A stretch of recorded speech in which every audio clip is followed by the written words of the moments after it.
Today, let's talk about the role of pathways in the garden. They connect the different garden spaces together. They bring cohesiveness to the different spaces. And as a whole, you create harmony.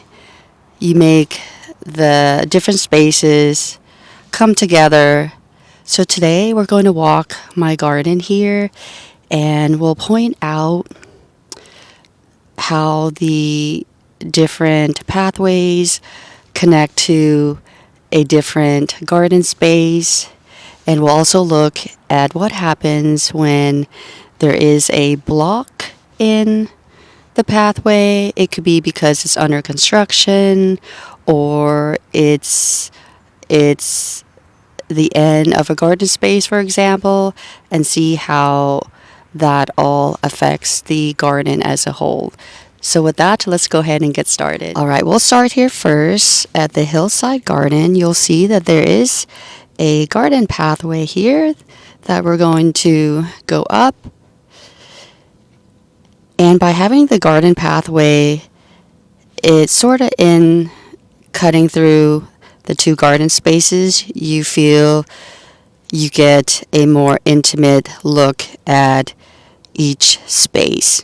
So you have a space on the left here, and then you have space on the right here.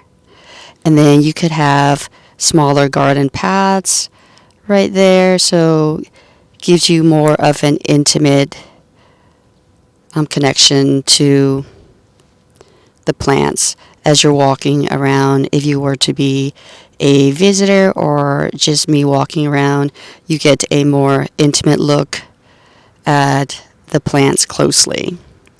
So as we walk up, you'll see that we are heading towards a different part of the garden. So this is at the top of the Hillside garden. You'll see the pathway going straight, gives you another look, gives you another interaction with the different plants.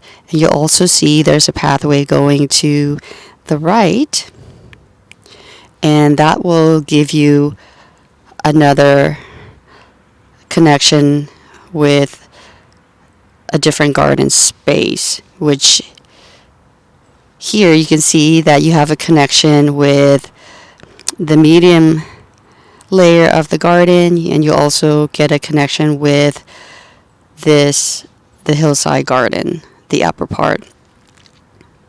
So we're going to take this route.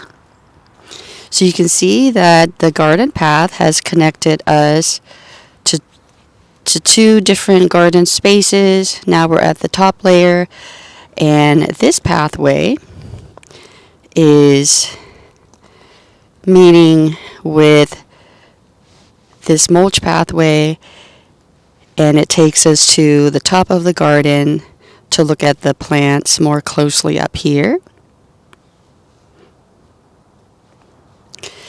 And now we come here, and this pathway leads to a different part of the garden.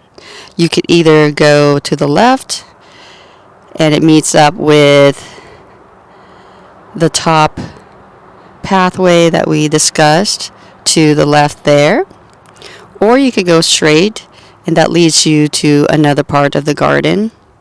Or we could back up and go to the right and go to this pathway leading to the bridge, which connects. The bridge itself, I should say, works as a pathway as well, because it connects to the pathway before it and after. So you can think of it as a pathway too, or it has been incorporated as part of the pathway, but it's more of a decorative, scenic, and also it is there's application to that bridge, and it's covering up a French drain opening, so it has purpose. And excuse the weeds, just wanted to give my back a break. If you have been watching some of the videos, you know that I've been talking about how my back has been not doing good, my lower back. So trying to take much of a break as possible. So here you'll see that the garden pathway yet connects to a different part of the garden. So you could go left and it connects to a different part of the garden. So we are at the Woodland garden area, or you can go to the right. That leads to a different space, which is the playground. And we look around. There is a pathway here. It's not distinct, but there is a pathway going around this Japanese magnolia, and originally it would go all the way around the playground area. But because of that picnic table, the visitor will know that this marks the end of this garden space, and they will also notice that it's hard to get around because this area has been created for children. So you can see the branches are lower to the ground. It's hard to walk through and all around. So for us adults, this marks the end, and we would just turn around. And here is something to point out. So when you have the different pathways connecting to the different garden spaces, you create a nice welcoming flow for visitors. They feel welcoming. They feel they could spend more time getting to know the different plants. So pretty much it's a welcoming environment for them to enjoy themselves, for visitors to enjoy themselves. So when you come to this area, you feel like there's an abrupt or a stop in that flow, right? Because you know you can't keep going because that picnic table marks the end of this garden path, or this garden, I mean. So you feel that there is a disconnect. It's like the flow is gone. You're not invited to keep going farther. Something is going on. There's not a nice flow anymore, and they should probably just turn around because ideally there's nothing to look at anyway. You could see in the back that there's not a lot of things going on, no beautiful plants or anything like that to look at. There's not a garden established there, so there's no need to go anyway.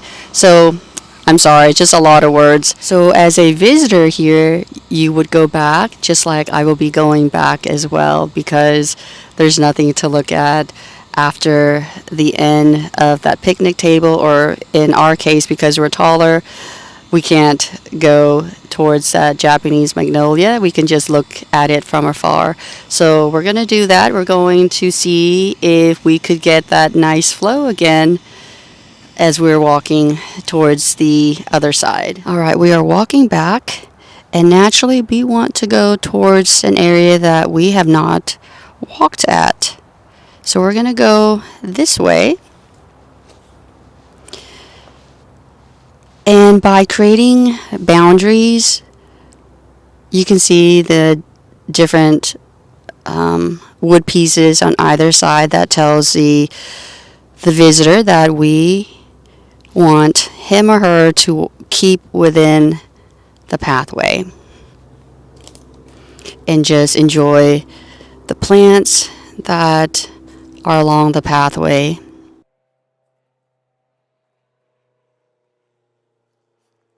All right, so we are here, and the pathway is leading us to either the left or straight that way, or the right. So which is a good flow for somebody who's here? So if we were to go here, if you just want to hike, for example, you might want to take this route because it's bigger, and that will lead back to that picnic table. If you want more of a woody experience, you'll go through there. But you will also notice that there's nothing going on. So more likely, if we are gardeners, we're not going to want to go up there.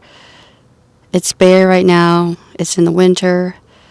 Nothing going on, so there's no reason to go that way.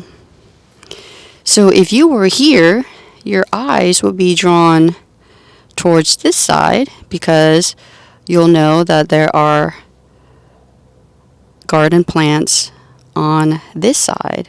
So we'll walk this way.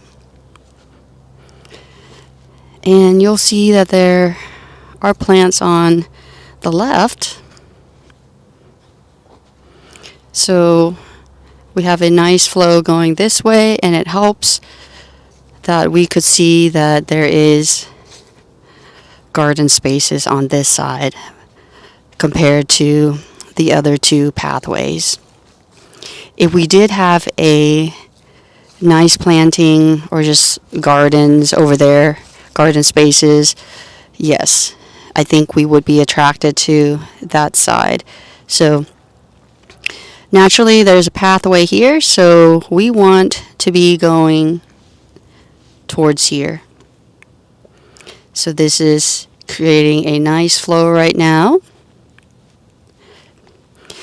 And now we come to a section where we could either go left, go right, or go straight ahead. So if we go towards the left, that leads us to the back patio area.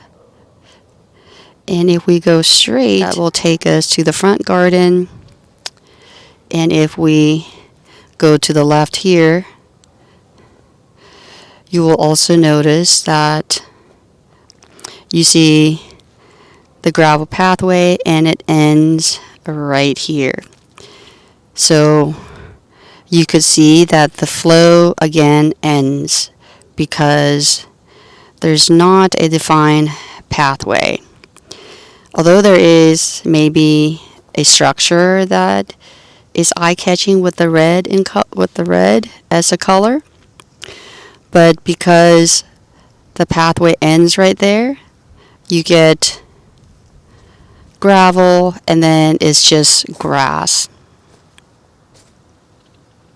So this is another good example to show you that because there is an ending to this pathway, it tells the viewer that there is nothing going on after that, or it could let the viewer know that it's the end of the garden space.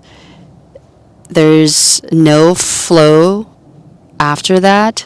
There's no reason to go that way. So basically, it's the end of the garden space, and somebody who's here will know that they just need to take a different route. So before, there was a mulch pathway leading to that red building, but it has since been not erased, it's just everything was degraded, and I just haven't kept up with it. It was a lot of work to maintain that on top of everything else, so I just decided to just let it go. I might bring it back later, I am not sure, but anyway, by not having that continuation of the pathway, we stopped the flow, we stopped the invitation from this space to that red building. So you can look at it this way, that if you don't have that pathway connecting to another space, it stops that flow, and we're not pretty much allowed to go see anything beyond it, and we're just going to turn around and enjoy other garden spaces. Right, so because we want to see more of the garden spaces, for example, we'll go this way, because this way you're going to see part of the driveway and you're just going to see cars. So we're going to maximize our time, and we want to see more beautiful things. I would like to show you plants, but that will take us forever, and this video is not about plants. We're just going to walk the garden paths, the top of the Hillside garden, and we are going to go to the right this time. This is the route that we did not take. We'll go this way. And ideally, we're going to look at plants all around on one side and the other side. But we're just going to head downward. So there is a nice flow to this area. Alright, so we're going to go down this way. And then just follow the garden paths. And we could even use the driveway here of the basement as a pathway too. So indirectly, it is a borrowed pathway because we have created something here. So this was done intentionally, so that way we don't have to create another pathway. So we have a borrowed pathway. That's not really a pathway, but we made it into an informal pathway indirectly. So now we're going to go this way. Okay, so here is another example too. So we could go up there, but the pathway ends. So again, there is a disconnect of our flow right there. If we go there, we're just going to be here and just look at the plants, for example. Eventually, there will be a pathway connecting the end of this pathway. So the obvious choice would be to go up. So we are going to go up and look at the plants.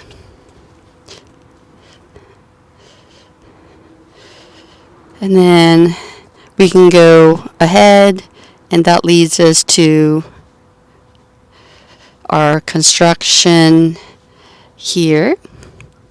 We're not doing anything right now because my husband spent a lot of time on it and we want to rest his back. So this is the progress of it right now.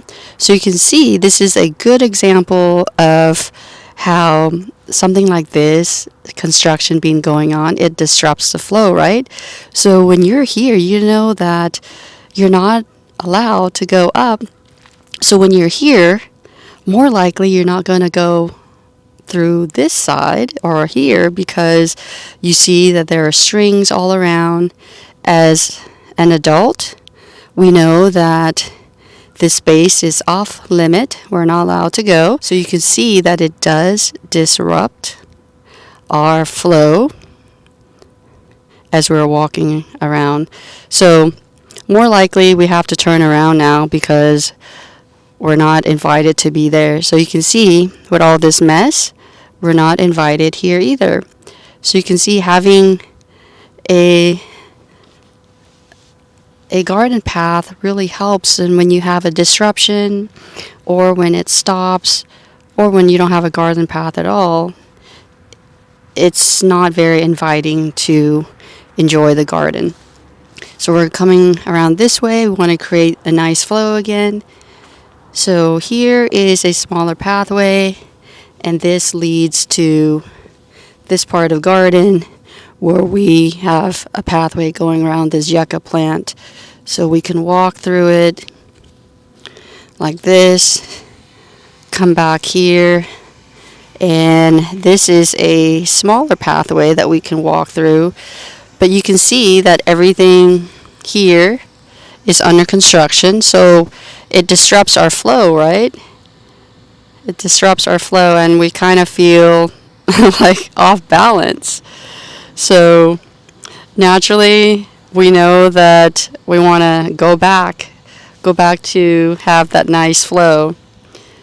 So what I have to do now is I have to walk around the outside of this whole garden space. And it's not the same thing. It's not inviting. It's like you're a stranger looking into somebody's garden from afar and you feel like you're not invited because you're not inside the garden and walking the different garden paths. So we're just going to go around and come back the other way. Space is still developing. You can see that there's still fabric liner there. I will say that for the garden spaces on this side of that sidewalk, we do have flow and we do have connection with the pathways.